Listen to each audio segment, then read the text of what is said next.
Cryptocurrencies, a decentralized peer-to-peer digital cash system, are a hot topic as Bitcoin's valuation hit almost $20,000 to one last December.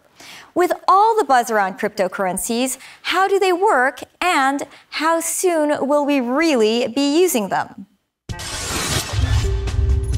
Bitcoin surged over 1,500% since the start of 2017, from around $900 to over $19,000 at the end of last year. With the recent launch of Bitcoin futures by the Chicago Mercantile Exchange, as well as NASDAQ and Cantor Fitzgerald poised to launch their own Bitcoin futures exchanges this year, everyone from bankers to housewives are curious about how to get their hands on the cryptocurrency. This new point of sale or POS device might just give them that opportunity.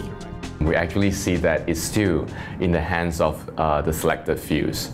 So this project is actually meant to change this by allowing anyone to just walk into a convenience store and using the card, any card in fact, to purchase Bitcoin. They currently offer transactions in 10 different cryptocurrencies, also known as tokens, including their own, which launches this month. The device is being rolled out to retailers such as coffee shops, clothing stores, and convenience stores. It allows customers the opportunity to pay using tokens if they have their own, or to purchase some from the retailer using a credit card or cash. You get a card which represents your e-wallet. To open a wallet in an exchange is like super complicated. You have to remember 25 passphrase. So it's a little bit like launching a nuclear warhead. So we want to change that whereby you can open a wallet just using the card. So using the card, you can use it as a wallet to purchase Bitcoin. Users can retrieve their private key from the card as well. That will be $100. Thanks, my love. Excellent. That is my first transaction using a cryptocurrency. Excellent. Thanks. Yeah. Catherine Marscht is one of the early adopters of this device. She has a clothing store here in Hong Kong and was keen to get the device when she heard about it. I think it's a really interesting opportunity to actually sell the cryptocurrencies.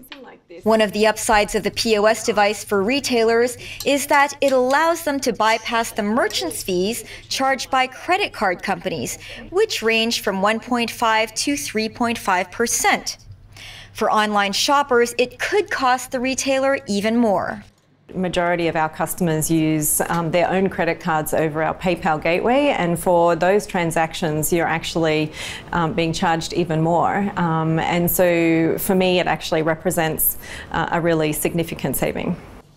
Catherine markets to women 30-something and above, but she hopes that having the device will draw a wider range of customers to her store.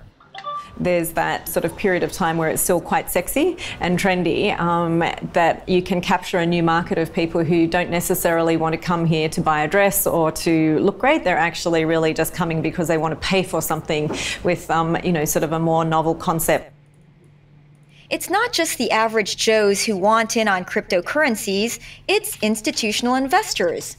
Dave Chapman, who spent his entire career in banking, left the industry in 2013 to open his own cryptocurrency exchange, now one of the largest in the region. A year and a half ago, he launched Octagon Strategy, Asia's largest over-the-counter cryptocurrency trading desk, citing demand from consumers to buy and sell large blocks of tokens. The demographics of the counterparts we service now really facilitate, funds, family offices, private banking clients, institutional flow. And that's one of the things that has really changed last year in 2017. Trading only the top major cryptocurrencies, Dave says they exclusively service high net worth individuals. Minimum ticket size is $100,000, but he says their average ticket size is in excess of $500,000. on a monthly basis. In terms of flows, we're talking in the hundreds of millions of dollars naturally, and that growth is equally as outstanding as the amount of counterparts we're bringing on. There are over 1,300 cryptocurrencies available, but only 3 million users worldwide, or 0.04% of the entire population. But will this new currency really take the place of this? I still think it's early days to be, for widespread use of cryptocurrencies as payment. There's just not enough vendors who are accepting it at the moment.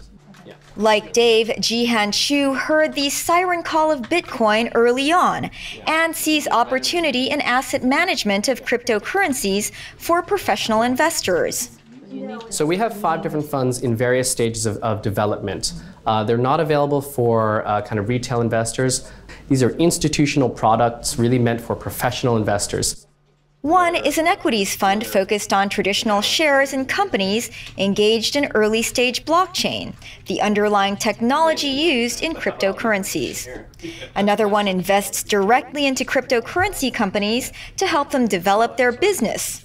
Another is a hedge fund invested in cryptocurrencies, and the other 2 are similar to index funds. So far, family offices, hedge funds, and funds of funds have shown interest in their products.